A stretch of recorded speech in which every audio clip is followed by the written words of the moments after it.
Et salut, alors dans cette vidéo, on va voir comment montrer qu'une fonction a plusieurs variables et C1. Alors, une fonction a plusieurs variables, c'est une fonction de R puissance n dans R. Alors, qu'est-ce que c'est que C1? Une fonction est C1 si elle est continue, si elle est dérivable et si ses dérivés sont continus. Alors, je vous propose qu'on voie comment montrer qu'une fonction est C1 à travers cet exemple-là.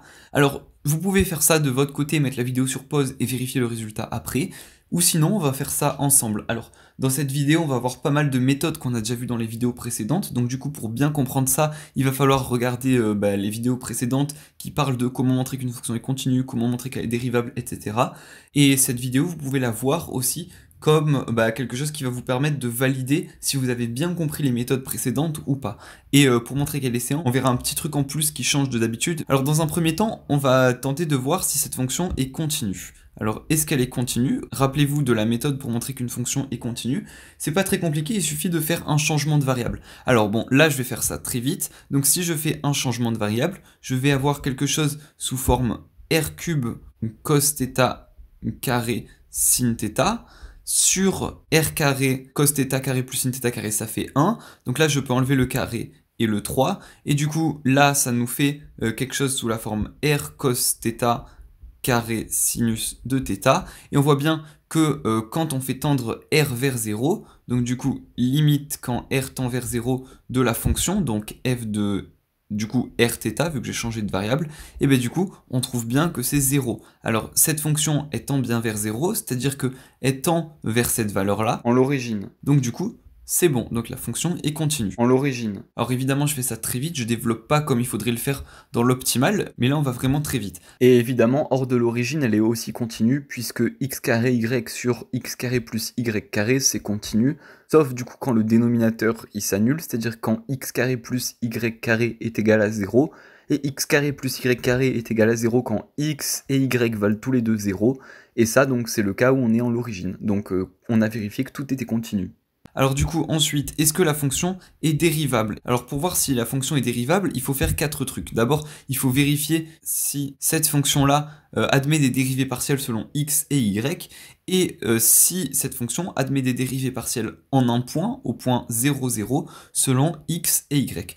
Du coup, on va tout faire. Alors dans un premier temps, la dérivée partielle de f de x, y, par rapport à x, c'est quoi? Alors là, je vous laisse le calculer, et à la fin, normalement, vous devriez trouver 2xy au cube divisé par x carré plus y carré, le tout au carré.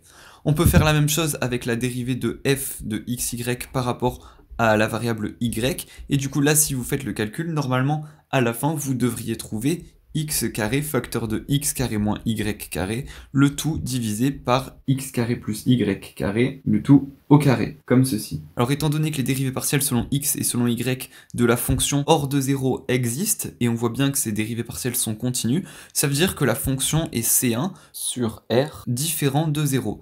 Donc du coup, on peut en conclure que la fonction est continue pour tout x et y différent de 0. Alors là, bien sûr, c'était dans le cas où on avait x et y différents de 0. Maintenant, si on s'attaque au cas où x et y valent 0, du coup, qu'est-ce qu'on a? On peut faire la dérivée partielle selon x. Alors là, rappelez-vous la méthode, elle est un peu différente. Donc la dérivée partielle de f par rapport à x en 0, 0, c'est quoi? C'est la limite quand x tend vers 0 de f de x0 moins f de 0, 0 sur x comme ça. Donc là, c'est bien un x. Et du coup, ça nous donne quoi? Donc c'est la limite quand x tend vers 0 de quoi? Alors là, on a f de x 0, donc y égale 0. Donc là, étant donné qu'on a un 0, le tout s'annule. Donc ça fait 0. f de 0, 0, ça fait 0. Le tout divisé par x. Et là, on va trouver 0. On pourrait faire pareil pour y. La dérivée partielle de f par rapport à y, elle est égale à quoi? Donc là, vous pouvez faire le raisonnement similaire et vous allez trouver également 0. Donc cette fonction admet bien des dérivées partielles en 0. Alors du coup, la question va être de savoir si la fonction, elle est aussi C1 en 0. On a vu qu'elle admettait des dérivées partielles en 0, mais pour savoir si ces dérivées partielles en 0 sont continues, il faudrait vérifier qu'elles soient continues par rapport à la fonction qu'on a vue tout à l'heure. Alors du coup, ce qu'on va pouvoir faire, c'est créer, entre guillemets, deux nouvelles fonctions qui correspondent aux dérivées partielles. Donc on aurait dans un premier temps la dérivée de f de xy par rapport à x. Donc ça, cette fonction-là, elle est égale à quoi? Ben, elle est égale à ça, donc 2xy au cube sur x carré plus y carré, le tout au carré, quand x et y sont différents de 0. Et cette fonction, elle vaut 0 quand x et y ben, valent 0. Voilà, donc en l'origine, cette fonction, elle vaut 0. Pareil, on pourrait expliciter la fonction df de xy sur dy, donc df de xy par rapport à la variable y. Et du coup, ça c'est égal à quoi? C'est égal, donc, des ronds f de xy en y vaut tout ça quand on est hors de 0, donc x carré moins y carré divisé par x carré plus y carré, le tout au carré, quand on est avec x et y hors de 0, donc hors de l'origine, cette fonction elle vaut ça, et en l'origine elle vaut 0. Donc maintenant ce qu'on va se demander c'est est-ce que cette fonction-là et cette fonction-là sont continues? En fait, cette fonction-là et cette fonction-là elles correspondent aux dérivées de notre fonction principale, et on va se demander si les dérivées de cette fonction principale sont continues. Ça représente cette troisième étape. Alors, est-ce que les dérivées sont continues? Eh ben, comment faire pour voir si les dérivées sont continues? Eh ben, en fait, on va utiliser la continuité. On va utiliser les méthodes pour montrer qu'une fonction est continue. Mais attention, il faut montrer que celle-ci et celle-ci est continue. Il en suffirait d'une qui ne soit pas continue pour que les dérivées ne soient pas continues et que la fonction ne soit pas C1 en 0, étant donné qu'on a déjà prouvé qu'elle était C1 hors de 0. Alors du coup, c'est ce qu'on va faire maintenant, on va voir si la dérivée de cette fonction est continue, on va faire par exemple la dérivée par rapport à x, donc du coup, est-ce que les dérivées sont continues? Alors déjà, hors de 0, cette fonction, elle est continue, puisque 2xy³ divisé par x carré plus y carré, le tout au carré, est continu partout sauf en 0, et du coup, il va falloir vérifier si la fonction, elle est continue en 0. Alors bon, vous pourrez essayer de faire le changement de variable, vous verrez que ça marche pas, donc du coup il faut essayer de trouver deux sous-suites pour montrer que cette fonction n'est pas continue. Bon, moi je le sais, donc ça va un peu plus vite, mais pour vous d'abord peut-être essayez de faire le changement de variable. Alors si je prends deux sous-suites un qui est égal par exemple à 0, 1 sur n, et vn qui est égal à 1 sur n, 1 sur n. Bon là je vais pas tout détailler non plus, mais on se rend bien compte que la limite quand n tend vers plus l'infini, ça va donner ici 0, 0, et là ça va donner 0, 0 aussi. Donc on est bien dans le cas en 0, 0. Maintenant ce qu'il faut faire c'est de montrer que la limite quand n tend vers plus l'infini de f de un est différente de la limite quand n tend vers plus l'infini de f de vn. Donc limite quand n tend vers plus l'infini de f de un, alors pour rappel, f de un, du coup, c'est f de 0, 1 sur n. Donc je remplace dans cette fonction tous les x par des 0 et les y par 1 sur n. Donc du coup, ça me fait la limite quand n tend vers plus l'infini de, donc 2 fois 0 fois 1 sur n cube. Bon bref, là, on voit bien que ça fait 0 sur quelque chose. Du coup, ça nous fait 0. La limite quand n tend vers plus l'infini de 0, ça fait 0. Et juste, on aurait quand même pu vérifier que le dénominateur s'annule pas. Et du coup, pour un égale 0, 1 sur n, du coup, x carré plus y carré, le tout au carré, ça nous fera 0 carré plus 1 sur n carré, le tout au carré, c'est-à-dire 1 sur n puissance 4.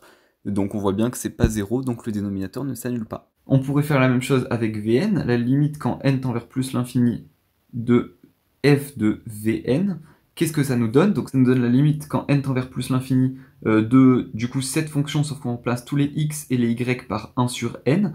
Donc là, ça nous ferait 2 fois, là on aurait 1 sur n4, donc 2 sur n4, divisé par quoi? Donc là, j'ai 1 sur n carré plus 1 sur n carré, donc ça fait 2 sur n carré, 2 sur n carré, et le tout au carré. Donc si je l'écris un peu mieux, ça fait la limite quand n tend vers plus l'infini de 2 sur n4 fois, et là j'aurai du coup n4 sur 4, du coup je peux enlever ces n4, j'aurai 2 sur 4, du coup ça fait 1 demi, tout simplement. Et voilà, donc là j'ai montré que les deux limites de la fonction étaient différentes, en l'occurrence là on a 1 demi et là on a 0, comme 1 demi est différent de 0, alors la fonction elle est pas C1 en 0, 0. Voilà. Alors là, vous remarquez, j'ai étudié la continuité par rapport à la dérivée partielle par rapport à x. J'aurais très bien pu faire par rapport à la dérivée partielle par rapport à y. Mais il m'en suffit d'une seule. Il me suffit de prouver qu'une seule dérivée partielle n'est pas continue pour que, en fait, la fonction ne puisse pas être C1. Remarquez, par exemple, si celle-là n'est pas continue et celle-là est continue, peu importe, du moment que j'en ai une pas continue, la fonction ne peut pas être C1, du moins en ce point-là. Alors vous, votre objectif, si vous avez plein de dérivées partielles, ça va être d'en trouver une qui n'est pas continue pour que, du coup, vous n'ayez pas à analyser toutes les autres qui, même si elles étaient continues, ne changeraient rien puisqu'il y en a une qui n'est pas continue. Voilà, bon j'espère que sinon vous avez bien compris comment montrer qu'une fonction est C1. Si c'est le cas, vous pouvez lâcher un petit like, ça ferait super plaisir. Si vous avez des questions ou quoi, vous pouvez les laisser dans les commentaires. Évidemment, si vous avez des questions sur les méthodes de comment montrer que c'est continu ou dérivable, je vous invite quand même à regarder ces vidéos. Et nous, on se retrouve dans une prochaine vidéo pour parler de plan tangent, etc., etc. Du coup, à très vite.